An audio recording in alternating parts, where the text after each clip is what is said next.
नमस्कार, hello, welcome. बिजबस देख रहे हैं आप, आपके साथ हूं मैं नेहा बाथम। आज हम बात करेंगे भारत की अर्थव्यवस्था और कैसे कोरोना ने अर्थव्यवस्था का बड़ा नुकसान किया है। क्यों रेटिंग एजेंसियां भारत की रेटिंग लगातार कम कर रही हैं, इसकी जानकारी भी आपको देंगे। एक बीमारी ने पूरी दुनिया को मुश्किल में डाल दिया है, भारत भी इससे अछूता नहीं है।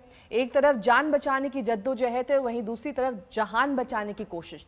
कोरोना से अर्थव्यवस्था की हालत खराब हो गई है। जनवरी मार्च तिमाही में भारत की आर्थिक ग्रोथ 3.1% पहुंच गई। आगे इससे ज्यादा बुरा हाल होने का अनुमान जताया जा रहा है। कोरोना संकट के दौर में इकोनॉमी की खराब हालत को देखते हुए रेटिंग एजेंसी मूडीज ने भारत की सॉवरेन रेटिंग को घटा दिया है। मूडीज ने कहा कि चालू कारोबारी साल में भारतीय अर्थव्यवस्था में 4% की गिरावट आ सकती है। मूडीज ने भारत की रेटिंग को घटाकर Baa3 कर दिया है। पहले भारत की रेटिंग Baa2 थी। साथ ही मूडीज ने भारत की इकोनॉमी को आउटलुक को भी नेगेटिव रखा है। रेटिंग एजेंसी मूडीज के रेटिंग घटाए जाने से साफ है कि अर्थव्यवस्था के सामने चुनौती गंभीर है। मूडीज ने कहा कि भारत के सामने गंभीर आर्थिक सुस्ती का भारी खतरा है, जिसके कारण राजकोषीय लक्ष्य पर दबाव बढ़ रहा है। यहां आपके लिए समझना जरूरी है कि आखिर सॉवरेन क्रेडिट रेटिंग क्या होती है। इंटरनेशनल एजेंसियां अलग अलग देशों की सरकारों की उधारी चुकाने की क्षमता का आकलन करती हैं। इसके लिए इकोनॉमिक, मार्केट और पॉलिटिकल रिस्क को आधार बनाया जाता है। इस तरह की रेटिंग यह बताती है कि क्या देश आगे चलकर अपनी देनदारियों को समय पर पूरा कर सकेगा या फिर नहीं। यह रेटिंग टॉप इन्वेस्टमेंट ग्रेड से लेकर जंक ग्रेड तक होती है। जंक ग्रेड को डिफॉल्ट श्रेणी में माना जाता है।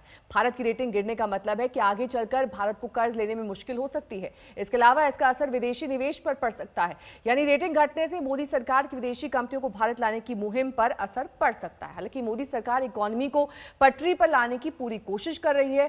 कोरोना संकट से देश को उबारने के लिए 21 लाख करोड़ रुपए के पैकेज का ऐलान किया गया और इस पैकेज का फोकस भी छोटे और मझोले उद्योगों को राहत पहुंचाने का है। लेकिन इस सेक्टर को लेकर जैसी रिपोर्ट्स आ रही हैं वो गंभीर हैं। ऑल इंडिया मैन्युफैक्चरर्स ऑर्गेनाइजेशन के सर्वे के मुताबिक 35% छोटे मझोले उद्योगों की वापसी की उम्मीद छोड़ दी है। 37% ने माना कि उनकी वापसी मुश्किल है।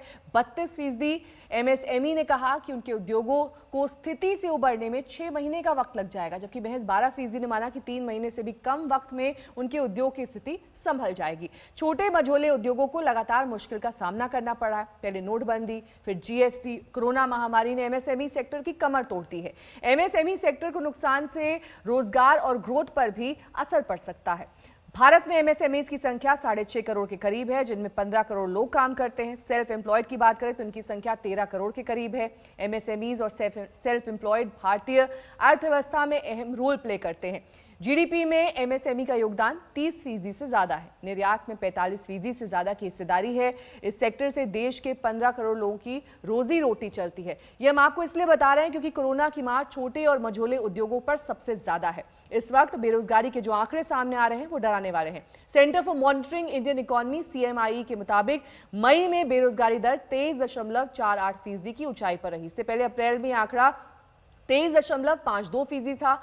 CMI की रिपोर्ट में एक दिलचस्प बात सामने आई है कि लॉकडाउन के चलते शहरी क्षेत्रों में ज्यादा रेड जोन के चलते बेरोजगारी दर सबसे ज्यादा थी। ग्रामीण क्षेत्रों में इसका कम असर देखा गया था। हालांकि अप्रैल में 12.2 करोड़ लोग नौकरी खोज रहे थे। मई में आंकड़ा कम होकर 10.2 करोड़ रह गया। यानी इस वक्त डूबते उद्योगों को बचाना जरूरी है। उद्योग बचेंगे तभी नौकरियां बचेंगी, नौकरियां होंगी तभी लोग खर्च करेंगे, और अगर कमाई बंद हो तो खर्च बंद हो जाएगा। और भारत की जीडीपी में खर्च बहुत महत्वपूर्ण है।